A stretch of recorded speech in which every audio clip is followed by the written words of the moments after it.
మొత్తానికి సూర్య bumper hit కొట్టేశాడు Vishwanath and Sons సినిమాతోని. ఈరోజు చాలా గ్రాండ్గా సినిమా రిలీజ్ అయింది ప్రపంచవ్యాప్తంగా. అండ్ రిలీజ్ అయినటువంటి ఫస్ట్ షో నుంచి కూడా ఎంత మంచి పాజిటివ్ టాక్ వినిపిస్తుందంటే నిజంగా ఇలాంటి సినిమాలు చాలా రేర్గా వస్తాయి, చాలా తక్కువగా వస్తాయని చెప్పడంలో ఏమాత్రం కూడా అతిశయోక్తి లేదు. ఈ మధ్యకాలంలో సూర్య గారు చేసినటువంటి 2-3 సినిమాలు అయితే ఫ్లాపులుగా వస్తూ ఉన్నాయి. అండ్ చెప్పుకోదగ్గ సినిమాలుగా కూడా మనకు కనిపించట్లేదు. కంగువ సినిమా ఎంత ప్రతిష్టాత్మకంగా ఎంత కష్టపడి వాళ్ళు నిర్మించారో మనం చూసాం. అయినప్పటికీ కూడా జనాలు మాత్రం అసలు అలాంటి ఒక సినిమా ఉందా, దాని గురించి ఎవరు కూడా మాట్లాడుకోలేనంత స్థాయికి ఆ సినిమా పడిపోయిందన్నమాట.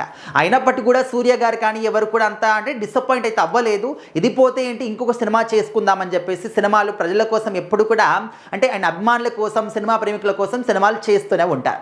సో ఇప్పుడు ఏంటంటే విశ్వనాథ్ అండ్ సన్స్ ఈ సినిమా ఏంటంటే స్టోరీ కావచ్చు, ఆ చూపించే విధానం కావచ్చు, నటనా విధానం కావచ్చు, అండ్ ఒక అంటే ప్రతి ఒక్కటి కూడా చాలా నీట్గా క్లీన్గా కనిపించింది అన్నమాట. ఇంకా స్టోరీ కూడా తనకు పిల్లలు ఉండరన్నమాట.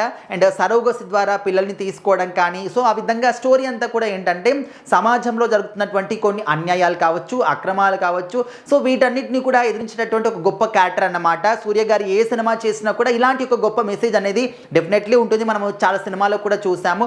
ఓన్లీ స్టోరీ అని కాదు, సమాజానికి మంచి మెసేజ్ కూడా సూర్య గారు ఎంచుకుంటారనమాట. అలాంటి స్టోరీసే ఎంచుకుంటూ ఉంటారు. అండ్ వెంకీ అట్లూరి గారు కూడా ఆయన డైరెక్షన్ గురించి ఇంకా మనం స్పెషల్గా చెప్పాల్సినటువంటి అవసరం లేదు.